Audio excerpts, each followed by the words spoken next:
خوجند یکی از شهرهای آبادترین و زیباترین جمهوری تاجیکستان محسوب یافته، تاریخ آن توجه عالمان و محققان، نویسندگان و شاعران، صنعتکاران، اهل قلم خلق و ملت‌های مختلف را به خود جلب کرده است.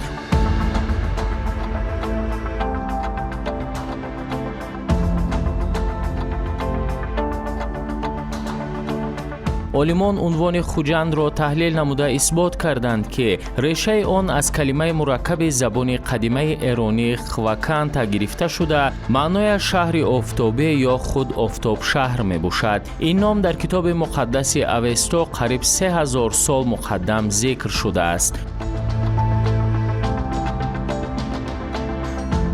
استقلالاتی که امروز ما به دست درآوردیم این از همه نعمت بی‌بهاست است برای خلق و ملت تاجیک و عموما برای تاجیکان دنیا که امروز آنها وطن دارند، آنها دولت دارند، آنها میدانند که در یک گوشه کره زمین با نام دولت تاجیکان است که با سرورش میزیبد با نام امام علی رحمان که امروز یک دولت پاره گشته را امروز برقرار کرد، به عرصه بین المللی آن را نشان داد. شهر باستانی و همیشه جوان با سرعت کیهانی پیش می رود و امروز با سروری پیشوای ملت پرزیدنت جمهوری تاجیکستان محترم امام علی رحمان قبای خود را کلاً دیگرگون کرده و باز هم جالبتر گشته است. سیاست سازنده پیشوای معظم ملت برای مردم مهنت قرین و با ثبات خوجند شهر سرمشق کارهای نجیب شده است. ما در قلب ولایت سوخت شهر تاریخی و زیبای خوجند قرار داریم و گروه ایجادی آمدیم تا از دستاوردهای این شهر بی‌نظیر برنامه تهیه بسازیم. واقعا با شرافت استقلالیت و وحدت سرتاسری و زحمت‌های پیوسته پرزیدنت ملت دوست ما محترم امام علی رحمان تمام منطقه‌های کشور آفتابی همان تاجیکستان رشد کرده ایستاده است و واقعا این همه البته با شرافت استقلالیت، وحدت و زحمت‌های پرزیدنت محبوب کشور ما است. و شهر خوجند هم از این کمی ندارد عزیزان. آمدیم که از بخش‌های گوناگونی که در این زیبا شهر رشد کرده است، اقتصاد، اجتماعیات، فرهنگ، معارف، تندرستی، در برنامه امروزه که بخشیده به 35 سالگی استقلالیت جمهوری تاجیکستان تهیه می شود آماده بسازیم.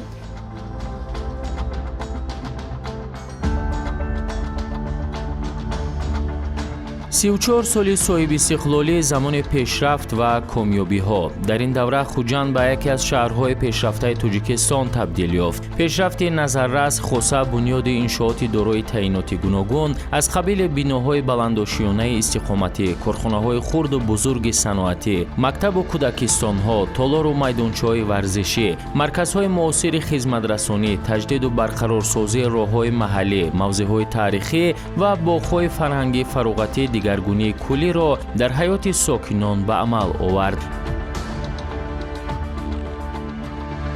این روند پیش از همه در بهداشت سطح زندگی مردم نقش بارز گذاشت. در این شهر باستانی همه‌ساله انشاءات زیادی دارای تعینات گوناگون مورد بهره برداری قرار داده می شود. امروزها عزم و تلاش مردم شهر بابت استقبال سزاوار جشن 35 سالگی استقلالیت دولتی جمهوری تاجیکستان روانه گردیده در سمت اجرای نقشه تصدیق شده که فراگیر بنیاد، تعمیر و نوسازی قریب 1000 انشاءات است، تدبیرهای ضروری عملی کرده می شوند.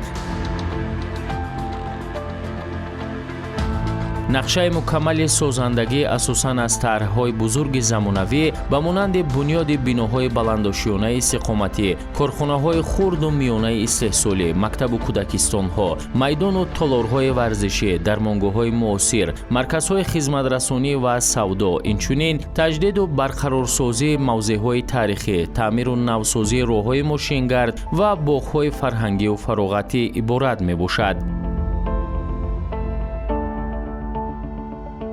کارمندان مؤسسه‌های فرهنگی شعبه فرهنگ شهر خوجند در دایره چاره‌بینی‌های تطبیق گرداندن سیاست خیرتمندانه فرهنگی اساسگذار صلح و وحدت ملی پیشوای معظم ملت پرزیدنت جمهوری تاجیکستان محترم امام علی رحمان کار و فعالیت نموده با مقصد رشد بخشیدن به ساحه‌های مختلف صنعت و هنر و فرهنگ ملی در دوام سالهای سالسالی کشور عزیزمان به دستاوردهای شایان هنری و ایجادی نویل گردیدن.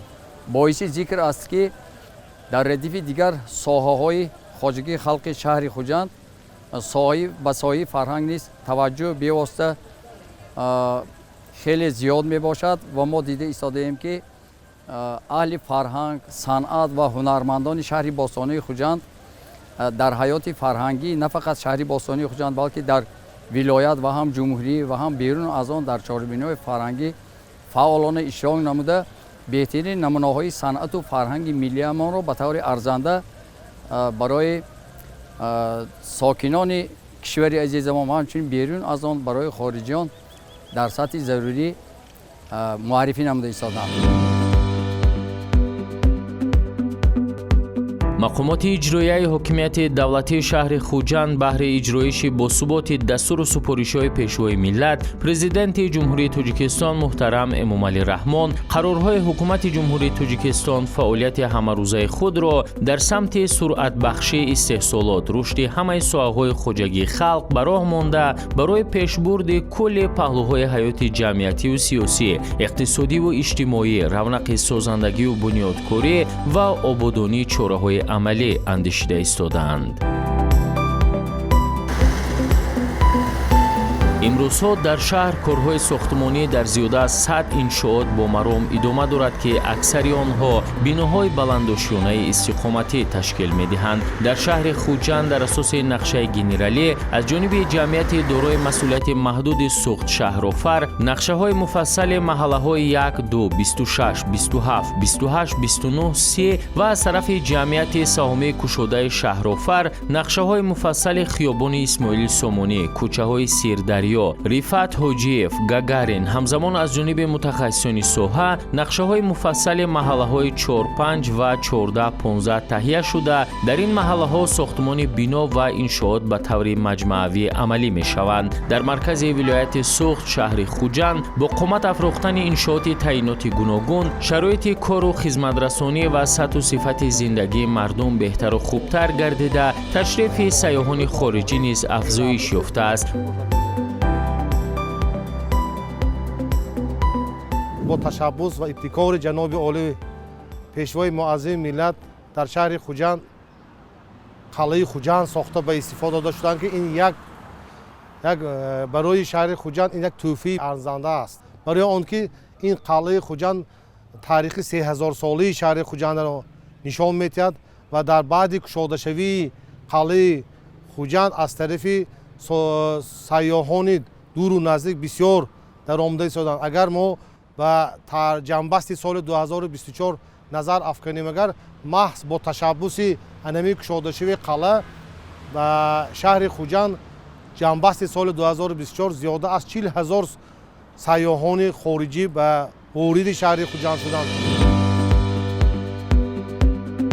با آثارهای تاریخی و قدیمی خود شهر خوجند همیشه دقت سیاحان داخلی و خارجی را جلب نموده، همچون شهر قدیمی و دارای امکانیت‌ها نامدار گشته است. باید ذکر نمود که با مقصد هرچی بیشتر جلب نمودن سیاحان، جهت رشد ساحه سیاحی در شهر 11 مؤسسه‌های سیاحی فعالیت با ثمر دارند. ضمن به استفاده دهی انشاءات‌های نوی مجموعه تاریخی فرهنگی قلعه خوجند در اینجا یک محله رمزی قدیمی شهر خوجند مورد استفاده قرار داده شد و علاقه در همه این انمان حوالی هایی که در همین محله قرار دارند برای هنرمندان، کلالگران، دوزندگان، بافندگان، نقاشان، کندکاران، کلالگران، آهنگران جدا کرده داده شد با تمام شرایطش. و ما دیده ایستادیم که علاقه محصولی ایجاد نموده، محصولی هنری انمی هنرمندان در زیاده نمایش ها در چاره‌بینی های گوناگون به معرض تماشا گذاشته شده. البته آنها از جانب هم متخصصان هم تماشابینان اشتراکچیان چاره‌بینی ها سزاواری بهای بلند متخصصان گردیدند. حالا در شهر برای قبول سیاحان 16 مهمانخانه‌ها با تعداد 712 عدد جای قبول مهمانان فعالیت نموده ایستادند. برای سیاحان 16 عدد نقطه‌های فروش محصولات آرایشی از سنگ‌های و متال‌های قیمت‌بها، تحفه‌های خاطره‌ای، نمونه‌های هنرهای دستی هنرمندان فعالیت می‌نماید. аз мо иродаи сокинон махсусан соҳибкорони шаҳри хуҷанд дар роҳи татбиқи ҳадафҳои созандаи ҳукумати мамлакат қавӣ аст ва то ҷашни 35-солагии истиқлолияти давлатии ҷумҳурии Тоҷикистон кулли иншооти ба нақша гирифташуда бо сатҳу сифати баланд сохта ба истифода дода мешавад.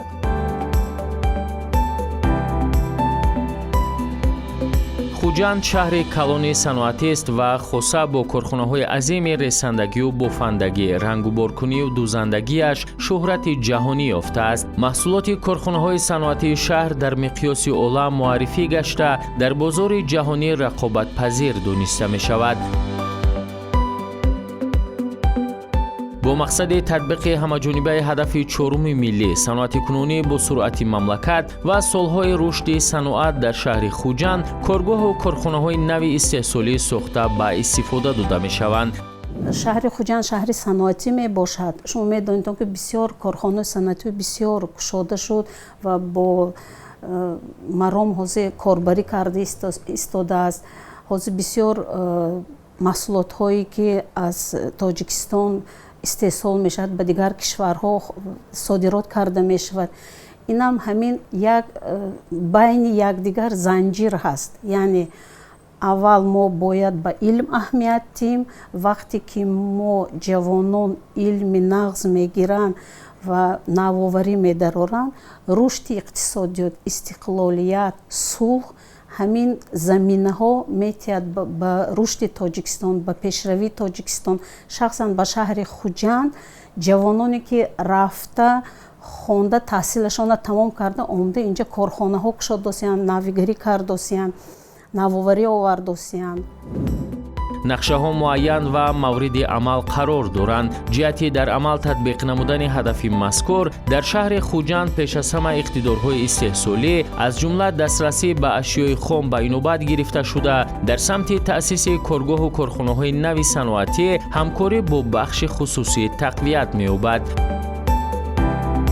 бо мақсади таъмини рушди соҳаи саноат аз ҷониби ҳукумати мамлакат, соҳибкорони маҳаллӣ дастгирӣ меёбанд ва мақомоти иҷроияи ҳокимияти давлатии вилояти Суғд ва шаҳри Хуҷанд дар самти таъсиси коргоҳу корхонаҳо барои онҳо шароити заруриро фароҳам меоранд. пешниҳоди имтиёзу сабукиҳо сармоягузорону соҳибкорони шаҳри Хуҷандро дар самти бунёди коргоҳу корхонаҳои саноатӣ ҳавасманд намудааст. шумораи коргоҳу корхонаҳои истеҳсолӣ аз 174 адади соли 2021 ба 297 адад расида, миқдори он нисбатан 1.5 баробар зиёд шудааст. агар соли 2021 ҳаҷми истеҳсоли маҳсулоти саноатӣ 1.5 миллиард сомониро ташкил медод, пас ин нишондиҳанда айни замон зиёда аз 2 миллиард сомониро ташкил медиҳад. имрӯзҳо коргоҳу корхонаҳои саноатии шаҳри Хуҷанд бештар аз 200 намуди молу маҳсулотро истеҳсол мекунанд, ки дар баробари таъмини бозори дохилӣ ҳамзамон ҳаҷми муайяни он ба давлатҳои минтақа ва ҷаҳон содирот карда мешавад. дар марҳалаи сифатан нави рушди давлати соҳибистиқлоли Тоҷикистон бунёди муассисаҳои муосири таълимӣ, ки аз ҷумлаи омилҳои муҳимтарини мутобиқсозии инфраструктури соҳаи маориф ва ба талаботи ҷаҳони имрӯза маҳсуб шуда, барои бедор кардани завқи наврасону ҷавонон ба омӯзиши илму дониш нақши асосӣ доранд, то рафт вусъати тоза пайдо мекунанд. боиси хурсандии аҳли маорифҷони кишвар аст ки аз санаи 1 сентябри соли 2025 маоши вазифавии кормандони соҳаи маориф дар қатори кормандони дигар иҷтимоиёт 30% зиёд шудааст, ки ин моро аҳли маорифҷони шаҳри Хуҷандро водор месозад, ки боз дучанд дар соҳаи маориф дар пешрафти он кору фаъолият созему оянда хонандагонро ба таълиму тарбия фаро гирифта онҳоро барои парчамбардор шудани Тоҷикистони ватани хеш тарбия кунем.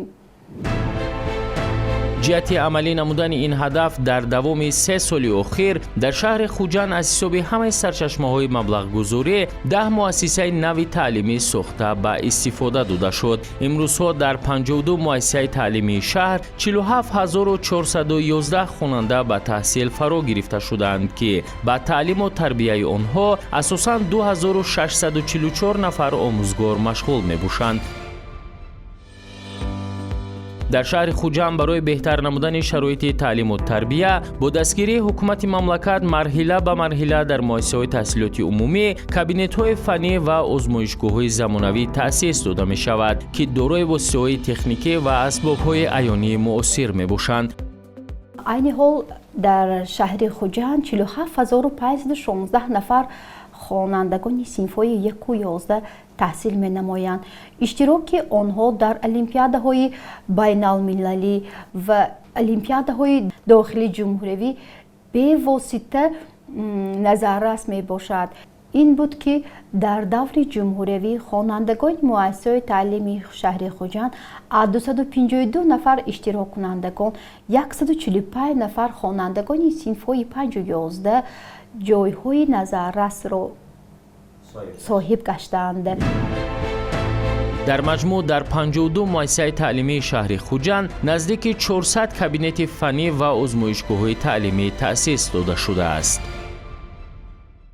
مورد ذکر است که برای پیشواز گرفتن 35 سالگی استقلالیت جمهوری تاجیکستان با دستگیری پرزیدنت جمهوری تاجیکستان جناب عالی محترم امام علی رحمان، عین حال در 4 مؤسسه‌های تعلیمی شهر خوجند در گیمنازی 1، گیمنازی 4 و مؤسسه تعلیمی میانی عمومی رقم 7 و مؤسسه تعلیمی میانی عمومی رقم 14 بیناهای علاوگی پوشیده شده ایستاده است. در شهر خوجند فعالیت مؤسسه‌های تحصیلاتی تو مکتبی نیز نظررس ارزیابی می شود. عین زمان در شهر 47 مؤسسه تحصیلاتی تو مکتبی فعالیت دارد. استفاده تجربه پیشقدم فراهم آوردن شرایط خوبی تربیت امکانیت داد که فراگیری کودکان با مؤسسه‌های تحصیلاتی تو مکتبی زیاد گردد. در اساس برنامه و نقشه‌های تعلیمی وزارت معارف و علم جمهوری تاجیکستان همساله مربی‌ها کورس‌های مخصوصی بازآموزی را ختم می‌نمایند. در مؤسسه‌های تحصیلاتی تو مکتبی شهر زیاد از 10,000 نفر کودکان با تعلیم و تربیت فرا گرفته شدند. آموزش در کودکستان‌ها با زبان‌های تاجیکی، روسی و انگلیسی به راه مانده شده. برای تعلیم و تربیت کودکان مربی‌های صاحب تجربه به کار جلب گردیدند. با تاکید مسئولان ساحه معارف تا تجلیل 35مین سالگرد استقلالیت دولتی جمهوری تاجیکستان در شهر خوجند برای رشد قابلیت ذهنی کودکان شرایط باز هم مساعد فراهم آورده می شود. مخصوصا با بین‌وبد گرفتن شماره اهالی در شهر بنیاد مؤسسه‌های نوی تحصیلاتی تو مکتبی به نقشه گرفته شده است. دوامی سالهای اخیر در ساحه تندرستی شهر نیز دیگرگونی‌های کلی به عمل آمد. بینای اساسی طبابتی بیمارخانه کلینیکوی شهری رقم 1 شهر خوجند بعد 50 سال استفاده بری باری نخست سال 2022 پورا تعمیر و با دستگاه و تجهیزات معاصر طبی مجهز کرده شد. این اقدام در دایره توجه حکومت جمهوری به ساحه تندرستی به طلبات زمان معاصر مطابق گردانیدن شرایط مؤسسه‌های طبی از جانب مقامات اجرایی حکومت دولتی ولایت سوغد و شهر خوجند عملی گردید. سال 2022 از طرف اساسگزار صلح و وحدت ملی پیشوای معظم ملت جناب عالی محترم امام علی رحمان بیمارخانه ما تعمیر کلی کرده شده و ماه آگوست سال همان 2022 افتتاح گردید. از طرف با دستگیری حکومت جمهوری تاجیکستان با دستگیری وزارت تندرستی و حفظ اجتماعی اهالی جمهوری تاجیکستان بسیار تجهیزات هایی که زمانوی می باشد برای ما دسترس کرده شد و امروز ما برای خدمت رسانی با صفت و برای خدمت رسانی اهالی کار و فعالیت کرده ایستاده ایم. بینای اساسی بیمارخانه کلینیکوی رقم 1 شهر خوجند از 4 آشیانه عبارت بوده مساحت بیش از 5600 متر مربع را در بر میگیرد. در بنا 72 حجره بستری نمایی بیماران می باشد. бо навсозӣ ва муҷаҳҳазгардонии бинои асосии беморхонаи клиникавии шаҳрии рақами 1 шароити мусоид ва мутобиқ ба стандартҳои ташхису табобат фароҳам оварда шудааст. боиси қайд аст ки баҳри таъмин намудани муассисаҳо бо таҷҳизоти муосир аз ҷониби ҳукумати мамлакат чораҳои муассир андешида шуда бо дастгирии соҳибкорони ватанӣ дар муассисаҳои тандурустии шаҳр аз ҷумла дар беморхонаи клиникавии рақами 1 дар шаҳри хуҷанд ҳуҷраи ташхиси томографияи магнитию резонансӣ, дармонгоҳи стоматологии бачагона ва якчанд марказҳои саломатии шаҳр номгӯи зиёди таҷҳизоти муосир ворид ва насб гардиданд ки барои беҳтар гардидани сифати хизматрасонӣ ба аҳолӣ мусоидат хоҳад кард. ба истиқболи 35-солагии истиқлолияти ҷумҳурии Тоҷикистон аз тарафи ҳукумати ҷумҳурии Тоҷикистон бо дастгирии пешвои муаззами миллат ҷаноби олии муҳтарам имом Алӣ Раҳмон ва бо дастгирии мақомоти иҷрои ҳокимияти давлатии вилояти Суғд ва шаҳри Хуҷанд аз тарафи вазорати тандурустӣ ва ҳифзи иҷтимоии аҳолии ҷумҳурии Тоҷикистон мо тасмим гирифтем ки як бинои алоҳидаи барои самти ёрии таъҷилӣ, яъне барои ҳолатҳои фаврӣ омода кунем. Имрӯз сохтмон рафта истодааст ва он лоиҳае ки тайёр шуда истодааст барои тамоми хизматрасониҳои ҳолати фаврӣ ҷавобгӯ барои ҳамон тайёр карда мешавад. ҷавонон ҳамчун нерӯи бузурги бунёдгару созанда ба ҳисоб рафта шумораи умумии онҳо дар шаҳри Хуҷанд ба 68900 нафар расидааст. бо мақсади баландбардоштани ҳисси худшиносии ҷавонон, зиракии сиёсии онҳо, ташаккули фарҳангдӯстии ҷавонон тадбирандешиҳои гуногун ташкил ва баргузор карда мешаванд. маҳз таваҷҷӯҳу ғамхориҳои пайвастаи роҳбарияти олии мамлакат ба ҷавонон аст ки дар замони соҳиби истиқлолӣ нақши ин қишри фаъоли ҷомеа зина ба зина боло рафта намояндагони ин табақа пешбарандаи фаъолияти тамоми бахшу соҳаҳои хоҷагии халқ мебошанд. сиёсати ҳукумати кишвар бо роҳбарии президенти ҷумҳурии Тоҷикистон, асосгузори сулҳу ваҳдати миллӣ, пешвои миллат муҳтарам имом Алӣ Раҳмон ба соҳаи ҷавонон, соҳаи варзиш имрӯз таваҷҷӯҳи хоса зоҳир мегардад ва ин буд ки ҷавонони ҷумҳурии Тоҷикистон имрӯз ифтихор аз ватану ватандорӣ доранд. дар бунёди давлати демократӣ, ҳуқуқ, бунёд дунявӣ ва ҳамзамон рушди иҷтимоиёт ва иқтисодиёти шаҳри Хуҷанд, вилояти Суғд ва ҷумҳурӣ албатта саҳми босазо доранд. ҷиҳати рушди тарбияи ҷисмонӣ ва варзиш, оммавигардонии он, таҳкими тарзи ҳаёти солим, мусоидат намудан ба омодасозии варзишгарони касбии тоҷик барои иштирок дар мусобиқаҳои сатҳи ҷумҳуриявию байналмилалӣ, ҷалби васеъи омма ба намудҳои мухталифи варзиш, чорабиниҳои гуногуни варзишӣ аз қабили мусобиқаҳои варзишии сатҳи шаҳрӣ, вилоятӣ ва ҷумҳуриявӣ ва монанди инҳо бо ҷалби беш аз даҳҳо ҳазор нафар ҷавонону наврасон, варзишгарону мухлисон ва сокинону меҳмонон пайваста баргузор карда мешаванд.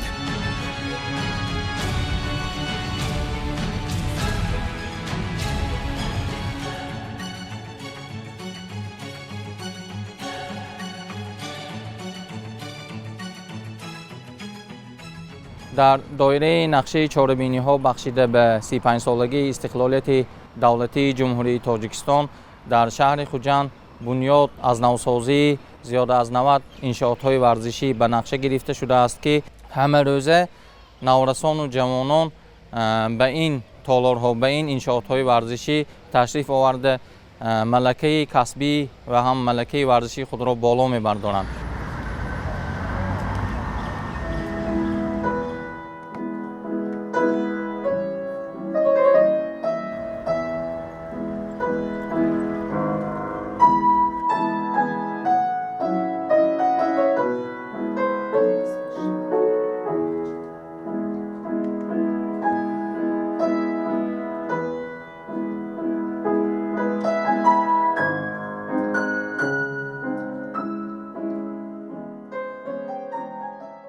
طول 6 سال است که خوانندگان آموزگاران مکتب ما در آزمون تاجیکستان زنی از من اشتراک کرده در همه نامیناسی‌هاشون جایهای نمایان را اشغال کرده آمده ایستادیم ва имсол ҳам низ соли 2025 тайёрӣ дида истодаанд хонандагони мо ки дар якчанд номинатсияҳо барои иштирок намудан дар ин озмун.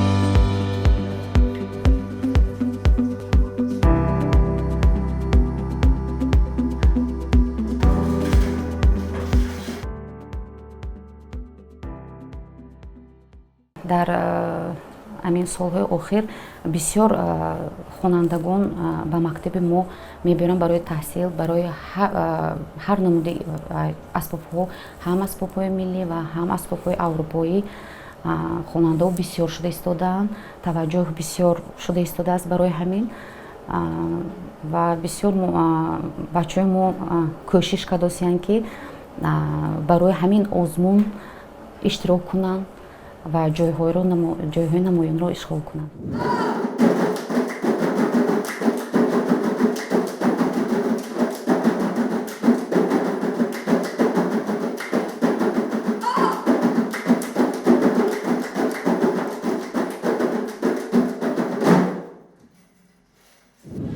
дар маҷмӯъ дар шаҳри хуҷанд давоми солҳои истиқлолияти давлатӣ дигаргуниҳои куллӣ дар ҳамаи бахшу соҳаҳо ба назар расида, сокинон бо пуштибонӣ аз сиёсати ҳукумати мамлакат дар роҳи расидан ба зиндагӣ аз ин ҳам беҳтару хубтар кӯшишу талоши бештар доранд ва азмашон қатъист ки 35-умин солгарди истиқлолияти давлатии ҷумҳурии Тоҷикистонро бо дастовардҳои азими бунёдкориву созандагӣ истиқбол гиранд.